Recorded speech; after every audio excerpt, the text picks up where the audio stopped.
My screen is My visible. screen is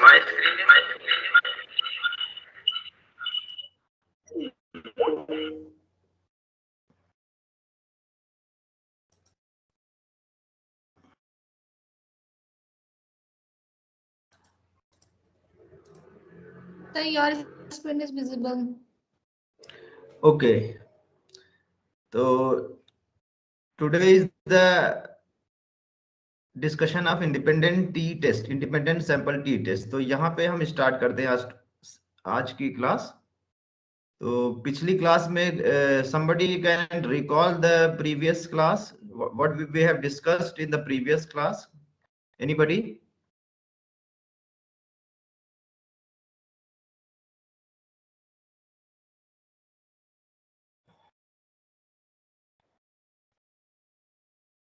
Yes, Jyoti. Sir, in the last class, we have done one sample t-test हाँ and आपने example बताया था तो वो और हमको एक असाइनमेंट भी दिया था करने के लिए, वो हम लोगों ने किया है और वो हमें क्लियर हो ठीक। गया उसके।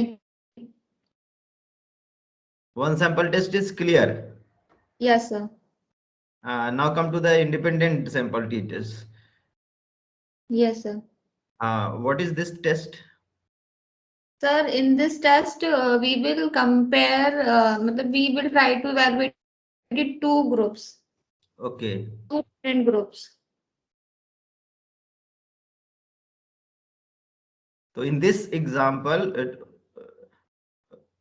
which is the groups? So, there are two groups, one from Rampur Coal Factory and another from Sitapur Coal Factory. And we will be evaluating their efficiency of the workers. Yes. So now we have to make the objective on this title. So objective, we have designed an objective like this: to compare the efficiency of workers between Rampur Coal Factory and Sitapur Coal Factory. तो हमें क्या करना है, title से ही design करना है। Title जैसा हमने बनाया था सेम थोड़ा सा मिलता जुलता you have to design in the objectives. Clear? Now objective Yes. is clear, then we have to the next step is designing or formulation of hypothesis. तो how we will design this, कैसे design करेंगे? There is no significant difference in the efficiency of workers in the two factories. दोनों factories के efficiency में workers की efficiency में कोई difference नहीं है। Yes, sir. Clear? Yes. Alternative क्या है? Just no को हटा के हम वहां पे कर देंगे a. A. There is a significant difference in the efficiency of workers in two factories. तो आपको ये क्लियर हो गया कि टाइटल कैसे बनाते हैं, ऑब्जेक्टिव कैसे बनाते हैं, हाइपोथेसिस कैसे बनाते हैं। Yes, clear? sir. Yes, अच्छा, sir. हाइपोथेसिस को दूसरे तरीके से भी डिजाइन कर सकते हैं हम लोग। अगर हम थोड़ा सा लैंग्वेज को रीफ्रेम कर दें तो सेम हाइपोथेसिस को हम इस तरह से भी डिजाइन कर सकते हैं। कैसे? The average output of workers from factory 1 equals that of the workers from factory 2। दोनों Yes. फैक्ट्रीज का आउटपुट क्या है? सेम है, इक्वल्स है।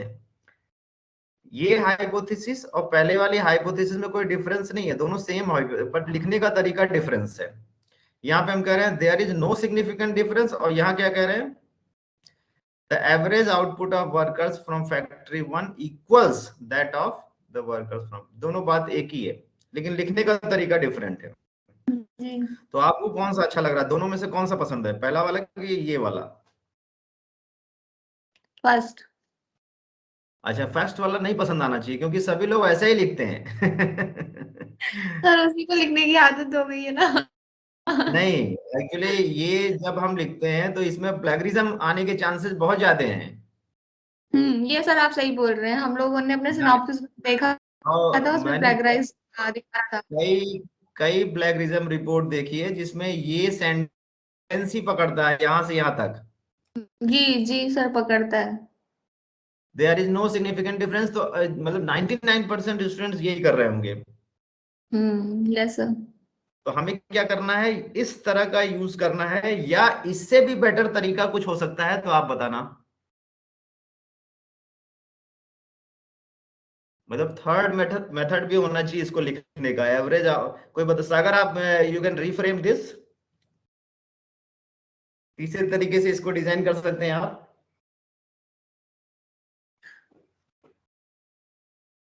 Sir, the average output of workers from factory 1 and factory 2 is same. हाँ, ये भी कर सकते हैं, बिल्कुल सही, ऐसे लिख सकते हैं इसको। अब आपको इसका मतलब ये मुझे क्लियर हो गया है कि आपको हाइपोथेसिस बनाने अब आ गई है अच्छी तरीके से। Yes, sir. हाँ, फ्रेमिंग अलग अलग हो सकती है, डिजाइनिंग अलग अलग हो सकती है, पैराफ्रेजिंग अलग अलग हो सकती है, लेकिन अंडरस्टैंडिंग लेवल पे आपको समझ में आ रहा है कि इक्वल सेम सब से एक ही मेथड है। Clear? Yes, sir. Now come to the questioner, this will come under methodology, इसको हेडिंग दे देते हैं।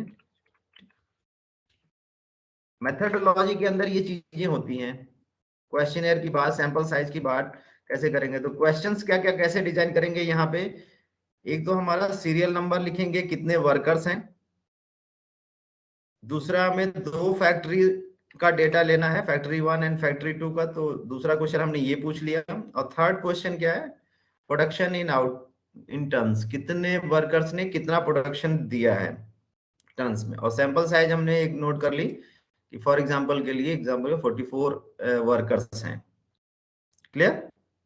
Yes, sir. डेटा फॉर्मेट, जैसे क्वेश्चन ये आपने सपोज करो यहां से यहां तक आपने एक पेज पे प्रिंट आउट निकाला, यहां से यहां तक, ये आपने गूगल फॉर्म बनाया, तो ये इतने क्वेश्चंस का आपको कितने लोगों से फिल कराना है।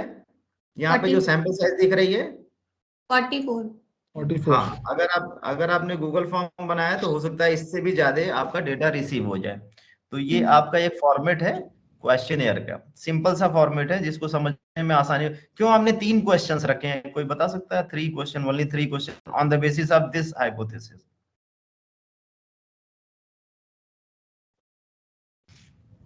क्योंकि ऑब्जेक्टिव्स में केवल 2 फैक्ट्री की बात हो रही है, वर्कर्स की बात हो रही है, आउटपुट की बात हो रही है, तो हमें 3 ही क्वेश्चंस की जरूरत है इसमें, इस टाइटल में। क्लियर? Yes, sir. तो हमारे इस क्वेश्चन में नंबर ऑफ वेरिएबल्स कितने हैं? 2. 2 वेरिएबल्स हैं, यस करेक्ट। और which one is Factory. Non, हाँ 3 वेरिएबल्स हैं। Sir, there are 3 variables, लेकिन जो वर्कर सीरियल नंबर है वो हम मेजर नहीं करेंगे ना। हाँ, वो केवल ऑर्डर के लिए है कि कितने नंबर ऑफ वर्कर्स हैं, ये हमारा वेरिएबल नहीं है क्योंकि इसका यूज हम नहीं कर रहे हैं। Yes, sir. हम हम सिर्फ यूज किसका कर रहे हैं, factory question number 2 and question number 3 का यूज कर रहे हैं, we are using only 2 and 3। अच्छा, I will ask a question, which variable is under nominal scale and which variable is under ratio scale? कौन सा वेरिएबल इसमें nominal में आएगा, कौन सा रेशियो में आएगा? Sir question number 3 ratio. Yes, अगर sir question number 3 is ratio, is in ratio scale, and question number 1 and 2 ये इन। क्वेश्चन नंबर 3 जो है आपका रेशियो स्केल है। Clear? Question number 2 nominal. Nominal, इसका दूसरा नाम क्या है? Sir categorical. हाँ, कैटेगोरिकल। तीसरा नाम क्या है? Sir non metric. Group variable. Yes, चौथा नाम क्या है?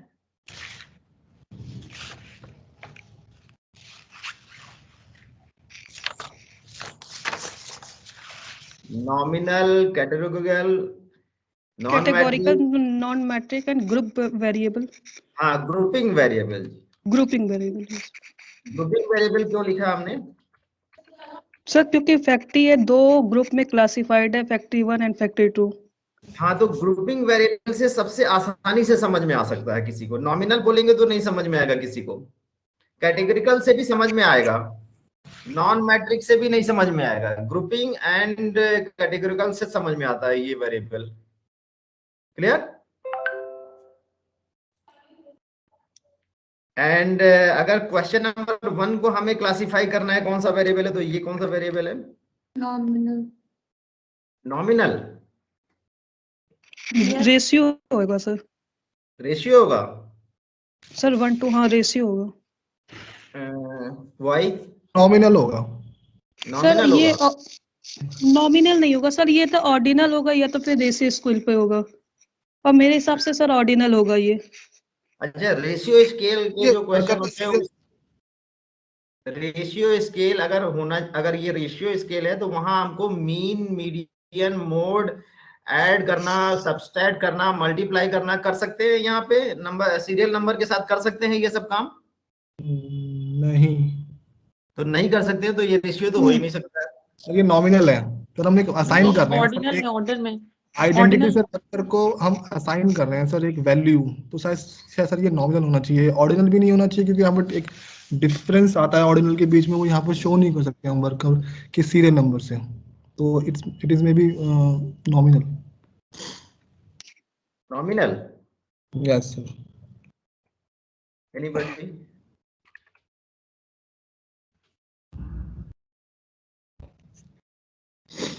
ये नॉमिनल एंड ऑर्डिनल दोनों कह सकते हैं। सर ऑर्डिनल कैसे? सर ऑर्डिनल ऑर्डिनल में सीखेंगे ना जब हम उनका प्रोडक्शन को एक ऑर्डर में अरेंज करेंगे तब। ये सीरियल नंबर में कितने रिस्पोंडेंट हैं यहाँ? 44। तो 44 एक ऑर्डर है कि नहीं? यस सर ऑर्डर है। तो Yes, ऑर्डर तो sir. हो ही गया। अब नॉमिनल का मतलब होता है ग्रुप्स। अगर हर वर्कर्स को हम एक सिंगल एंटिटी समझे तो ये 44 ग्रुप्स हो गए। ओके। अगर 44 नेम्स हमारे पास हैं, कितने? 44 नेम्स। तो 44 names is equal to nominal. अगर हम इसको एक एक नेम को, एक एक ग्रुप को समझे तो नॉमिनल भी इसको कह सकते हैं, एंड ऑर्डिनल, लेकिन best representation is ordinal. Ordinal, okay. तो यहाँ पे इंटरवल नहीं है, रेशियो तो मिल गया, नॉमिनल मिल गया, इंटरवल नहीं है।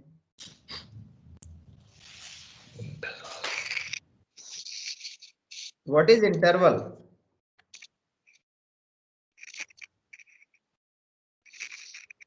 सर इंटरवल स्केल में बेसिकली दो वैल्यूज के बीच की हम डिफरेंस को जानते हैं इंटरवल में।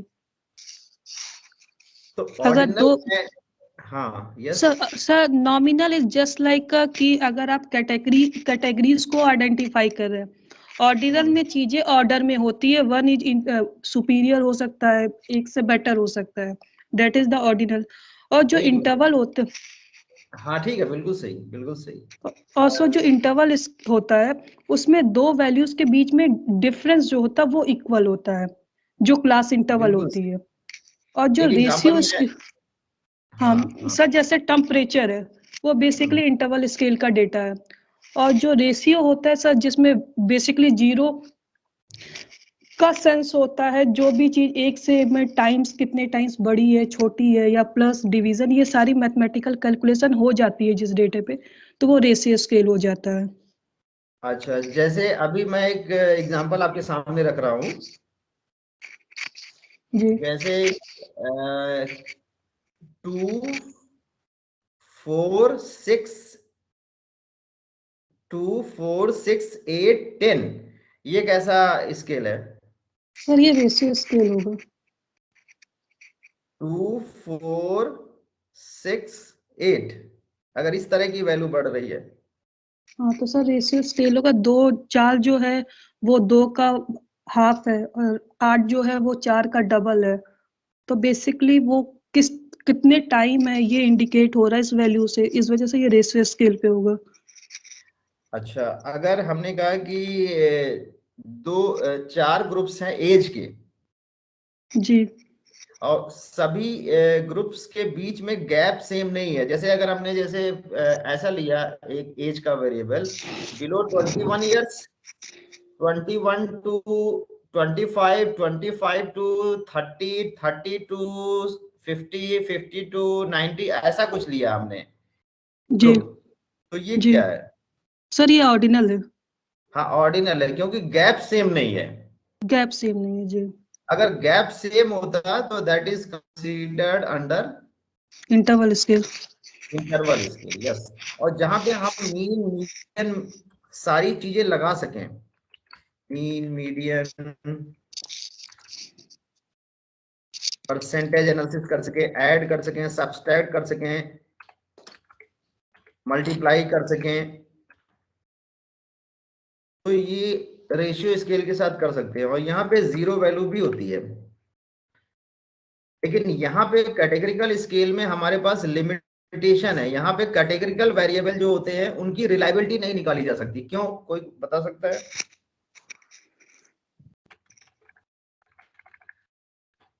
सर रिलायबिलिटी बेसिकली मतलब होता है कि इंटरनल कंसिस्टेंसी, वो अगर हाँ। वैल्यूज होंगी तब पॉसिबल है कि वैल्यू में कितनी कंसिस्टेंसी है। और जब हम कैटेगोरिकल तो बेसिकली वो कैटेगरीज में डिवाइड होते हैं और उसमें कंसिस्टेंसी पॉसिबल नहीं है निकालना। यस। और जब हम दो ग्रुप्स के बीच में अपने डेटा को डिवाइड कर दे रहे हैं, तो वहां पे ये चांसेस ही नहीं है हमारे पास कि दोनों वेरिएबल के बीच में कुछ मिक्स वाला कंडीशन नहीं है। If there is a mix condition, दो ग्रुप्स के बीच में मिक्स कंडीशन होती है, तो रिलायबिलिटी की संभावना बनती है, लेकिन ग्रुपिंग वेरिएबल्स में नहीं होता है। क्लियर? जी अब मैं सीधे इंडिपेंडेंट टेस्ट में आ रहा हूं। स्क्रीन आपको दिख रही है मेरी? जी सर। इंडिपेंडेंट टेस्ट के लिए हम कहाँ पे जाएंगे? एनालाइज से सीधे कहाँ जाएं? Sir compare means. Compare means के बाद? Sir independent sample T test. हाँ। अच्छा, सभी लोग हैं? सृष्टि भी है कि नहीं?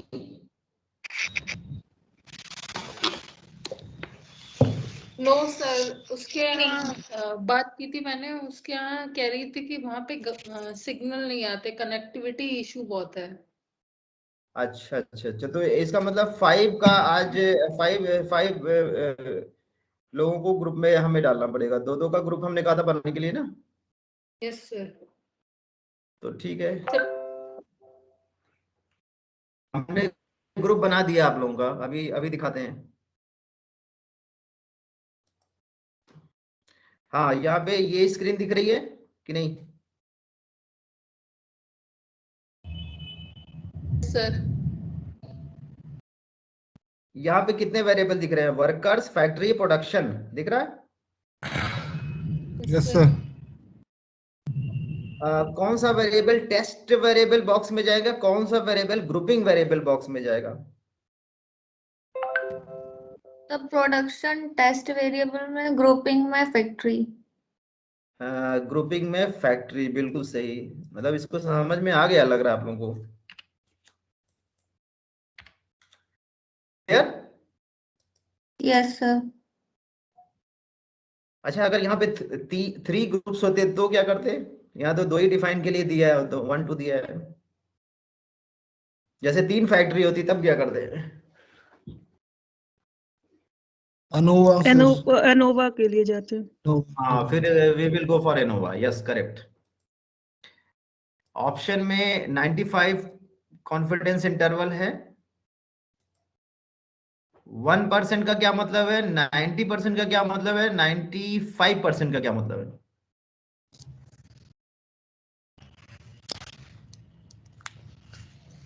सर 95 सोशल साइंस की स्टडीज के लिए होता है और साइंस में 99 एंड फिजिकल साइंस में 99.99%। फिजिकल साइंस में? सर फिजिकल मेडिकल साइंस में में 99.99 होता है, मेडिकल फिजिकल में साइंस में 99। मेडिकल साइंस में मेडिकल 99। साइंस में, फिजिकल साइंस नहीं। Medical science, medical clinical trial control जब होते हैं मेडिकल फील्ड में, तो वहां पे पेशेंट्स पे टेस्ट होता है, तो उसमें मरने की संभावना कम रखी जाती है। क्योंकि अगर 95% रख लेंगे मेडिकल साइंस में, तो 100 में से 5 पेशेंट मर जाएंगे वहां पे। क्लियर? तो कंटिन्यू करते हैं और ओके करते हैं। ओके करने पे आपको आउटपुट विंडो नहीं दिखेगा, क्योंकि नेक्स्ट विंडो खुल जाती है, तो हमें स्टॉप करके दोबारा से शेयर कराना होगा। क्लियर? Okay sir. मैं ओके कर रहा हूँ, लेकिन विंडो आपको दिखेगी नहीं, तो मुझे दोबारा शेयर करना होगा।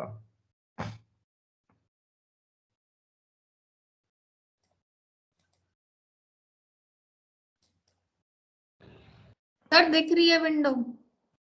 अच्छा, दिख रही है। हाँ सर, आपने जब क्लिक किया था तो विंडो शेयर हो गई थी डायरेक्ट। आपको शेयर नहीं करना था। अच्छा, स्टॉप नहीं करना था। हाँ, अब दिख रहा था विंडो जब आपने आउटपुट पे क्लिक किया था। अब नहीं दिख रहा है। अब नहीं दिख रहा है। अच्छा, 1 minute.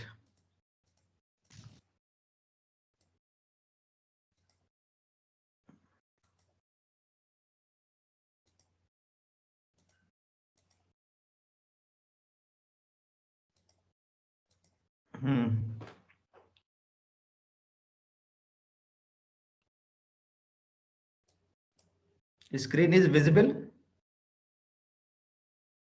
Yes sir. Sir yes sir.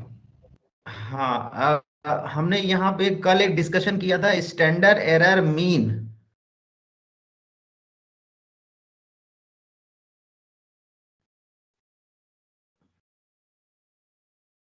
Clear है? दो ग्रुप्स हैं, दो फैक्ट्री है, फैक्ट्री 1 एंड फैक्ट्री 2। फैक्ट्री 1 में कितने वर्कर्स हैं? 20। हाँ, फैक्ट्री 2 में कितने वर्कर्स हैं? 24। फैक्ट्री 1 का जो आउटपुट है 42.55 टन्स इफिशिएंसी, जो आउटपुट है एवरेज आउटपुट। फैक्ट्री 2 का 39.13। स्टैंडर्ड डेविएशन कितना प्लस माइनस है 42.55 से? 39.13 कितना प्लस माइनस है फैक्ट्री 2 के लिए? 2.7। और स्टैंडर्ड एरर क्या? जब सारे स्टैंडर्ड डेविएशन का हम मीन निकाल के एरर निकालेंगे तो ये 1.22 आता है। यहाँ पे फैक्ट्री 2 के लिए 0.6569 आता है। अच्छा, सबसे इंपॉर्टेंट फिगर यहाँ पे जो है सिग्निफिकेंस टू टेल्ड दिख रहा है आपको? 0.011 0.017।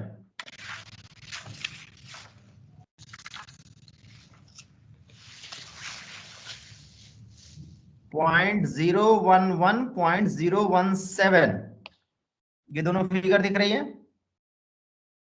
Yes sir.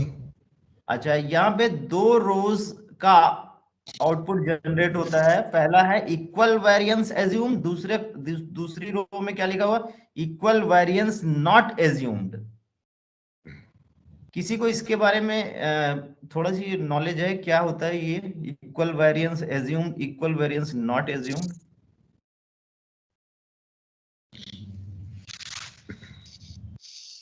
Sir basically equal variance assume मतलब क्या होता है, अगर हमारे पास दो ग्रुप हैं और दोनों ग्रुप की अगर हम वैल्यू ले रहे हैं तो दो जो मीन से जो डेविएट कर रही है, यानी कि जो वेरिएंस है वो ग्रुप 1 का ग्रुप 2 का इक्वल है। अगर इक्वल वेरिएंस नॉट एज्यूम यानी हम मीन से जो डेविएशन ले रहे हैं दो ग्रुप्स का वो इक्वल नहीं है, तो इस वजह से इक्वल वेरिएंस नॉट एज्यूम। तो पहली रो की फिगर्स को लेना चाहिए, कंसीडर करना चाहिए, या सेकेंड रो की फिगर मतलब 0.17 को कंसीडर करना चाहिए कि 0.11 को कंसीडर करना चाहिए? सर अगर पैरामेट्रिक टेस्ट है और उसका एक एजम्पशन होता है कि आप जब भी टेस्ट अप्लाई करेंगे तो इक्वल वेरिएंस होना चाहिए, तो हाँ, सर पहला कंसीडर करेंगे equal variance assume. Equal variance assume सभी को क्लास में समझ में आया है? जो शिवानी, शिवानी, आप शिवानी जी बोल रहे हो? जी सर। हाँ, शिवानी ने जो कहा सभी को समझ में आया? क्या बोला इसने?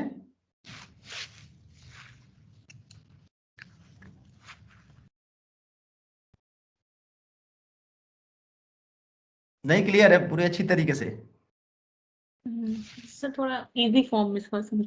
हाँ, थोड़ा इजी फॉर्म में बताना पड़ेगा मुझे हमको लग रहा था। दो ग्रुप्स, जैसे दो ग्रुप्स कौन से हैं? एक फैक्ट्री 1 और फैक्ट्री 2, दो ग्रुप्स तो दिख रहे हैं सबको? क्लियर? Yes sir.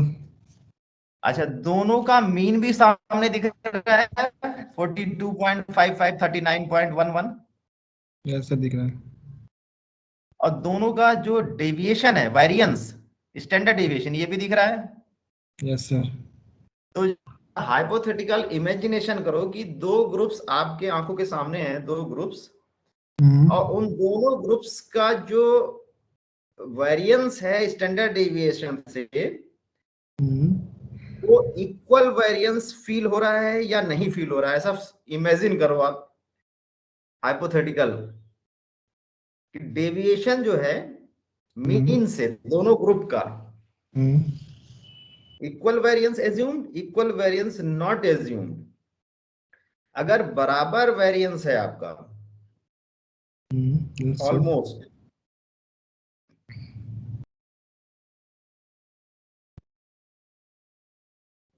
जैसे आपको अगर थोड़ी सी इजी लैंग्वेज में समझाना हो, जैसे सपोज करो डेविएशन है, पहला डेविएशन कितना है 5.48। Yes sir. तो सभी का जो डेविएशन होगा 20 वर्कर्स का, हाँ वो ऑलमोस्ट अगर इतना ही सबका है, ठीक है। मतलब बहुत ज्यादा डिफरेंस नहीं है इसमें। जैसे किसी का स्टैंडर्ड डेविएशन 1 होता, किसी का 5 होता, जैसे हर हर हर अगर सारे हर वर्कर का अलग अलग हम निकालें डेविएशन मीन से, जैसे हमारी ये स्क्रीन दिख रही है आपको, यस सर। अगर यहाँ 48 है पहला प्रोडक्शन, इसका डेविएशन निकाले मीन से, मीन से कितना आएगा इसका डेविएशन 48 का? 5 पॉइंट समथिंग है 40। एक हम एक कॉलम इंसर्ट कर रहे हैं राइट में स्टैंडर्ड डेविएशन का, तो मीन कितना आया था पहले का मीन कितना आया था 42.55। तो मीन से ये पहली फिगर कितनी है?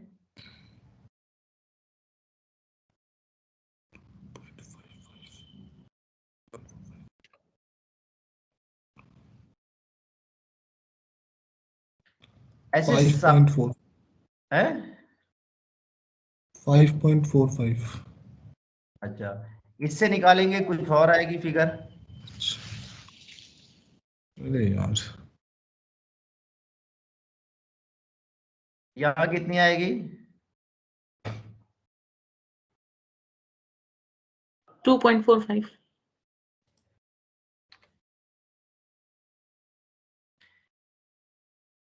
Equal variance assumed, equal variance not assumed, अगर ये सारी फिगर निकाल दी जाए तो क्लियर हो रहा है कुछ चीजें मैं जो बोलना चाह रहा हूं? यस। क्या?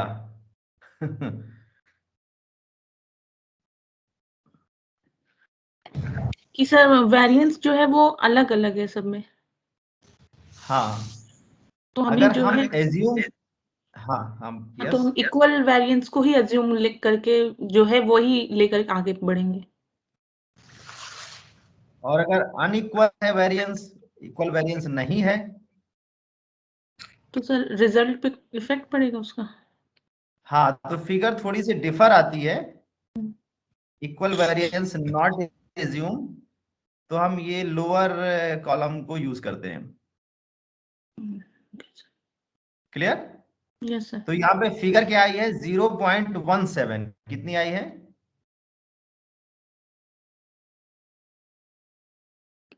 और ये, 0.7। हाँ ये फिगर 0.5 से 0.05 से कम है कि ज्यादा है?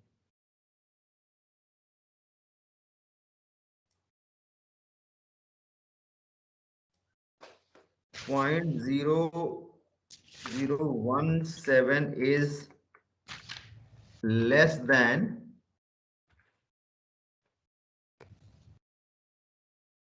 H0 को क्या करें हम, एक्सेप्ट करें कि रिजेक्ट करें? रिजेक्ट। Reject sir. रिजेक्ट। तो रिजेक्ट करने पे कंक्लूजन क्या ड्रा करें?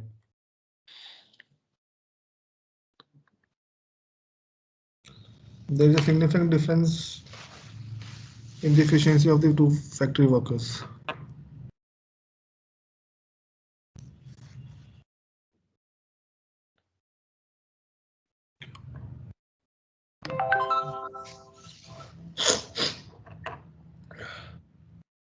इसको रिजेक्ट करना है हमें।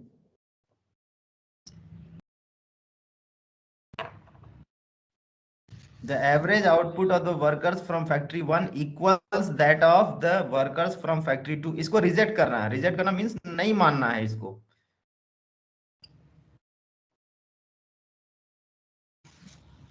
Then what is the meaning of this statement?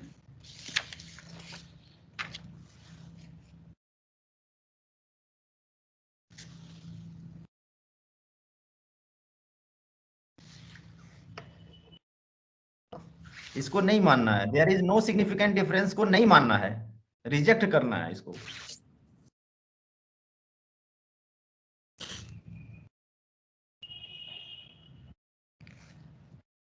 Sir, there is a significant difference in the efficiency of worker in the two factories A and B. ये कंक्लूजन हम ये बोलेंगे कि there is a significant difference in the, क्योंकि हम reject कर रहे हैं इसको। ठीक, ये टू टेल टेस्ट है कि वन टेल टेस्ट है? अच्छा, टू टेल टेस्ट है ये। टू टेल टेस्ट है क्योंकि यहाँ जब आउटपुट जनरेट हो रहा है तो वहां भी लिख के आ रहा है टू टेल टेस्ट। यहाँ पे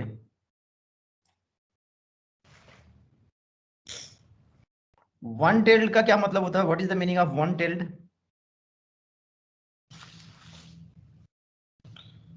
सर इस क्वेश्चन के बाद अगर जो हम कभी पढ़ रहे हैं हाइपोथेसिस के, अगर रिगार्डिंग वन टेल्स को करें तो उसमें हम देखेंगे कि efficiency of the worker from factory 1 is greater than और less than from the for the efficiency of the worker from the factory 2। ये शायद से सर होगा सिंगल वन टेल टेस्ट। बिल्कुल सही। वन टेल्ड में जब जाते हैं तो आज की क्लास यहाँ से स्टार्ट हो रही है 14 जनवरी से।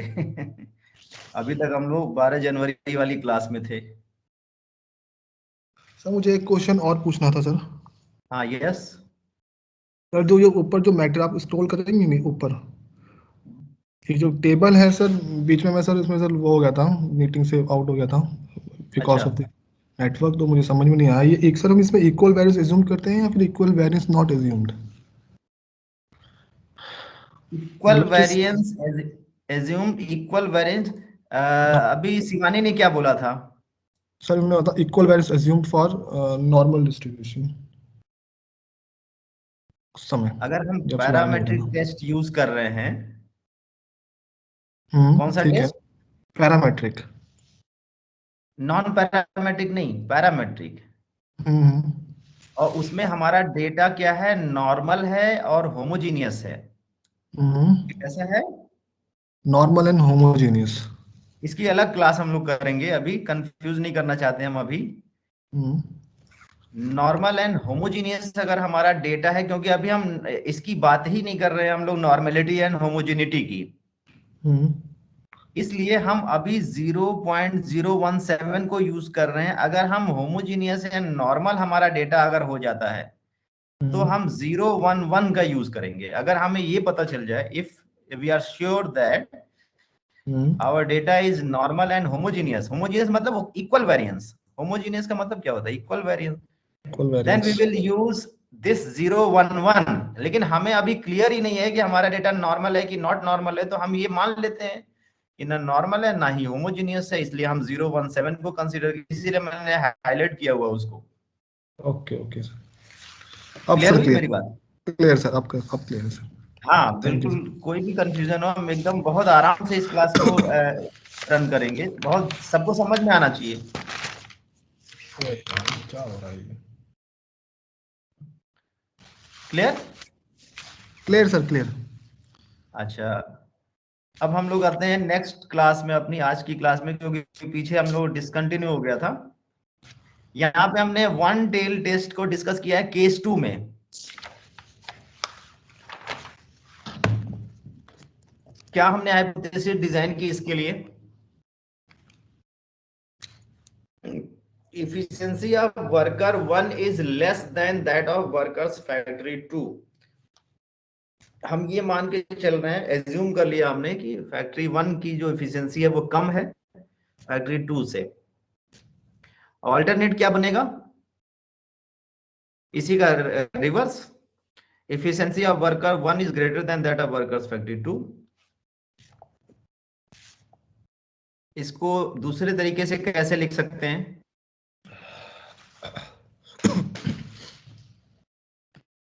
efficiency of worker 1 is not greater than या less than बोले या not greater than बोले, बातें की है। ये आपके ऊपर है, आप कैसे लिखते हैं। यहाँ पे बहुत इंपॉर्टेंट बात लिखी है, the one tailed significance value और P value can be obtained by dividing the two tailed value by 2। thus one tailed value in this case would be 0.17 divided by 2, that is 0.85, which is again less than 0.05 commonly accepted significance level. Hence reject H0 and conclude that efficiency of worker 1 is greater than that of workers of factory 2। इसको हमें test नहीं करना है, just केवल divide करके हम value निकाल लेंगे वन टेल्ड की। अगर ये वैल्यू 0.05 से ज्यादा आती तो क्या होता,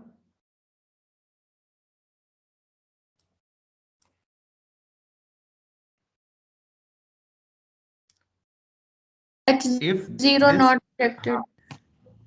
हाँ, तो वो हम क्या करते, हाइपोथेसिस को, नल हाइपोथेसिस को रिजेक्ट नहीं करते, एक्सेप्ट करते। क्लियर? Yes sir।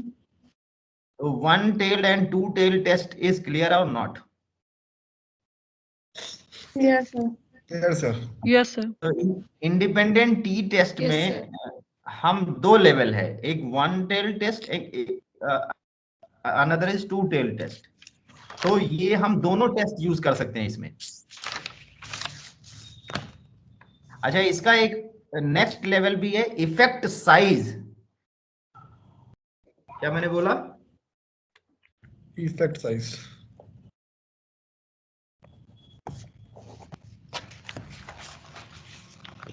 इसको भी हम डिस्कस कर सकते हैं, लेकिन अभी हम यहाँ पे नहीं डिस्कस करेंगे इसको, हम असाइनमेंट के बाद डिस्कस करेंगे इसको, जब आप इस पे असाइनमेंट बना लेंगे तो, क्योंकि आपके ही एग्जांपल सॉल्व करूंगा इसमें।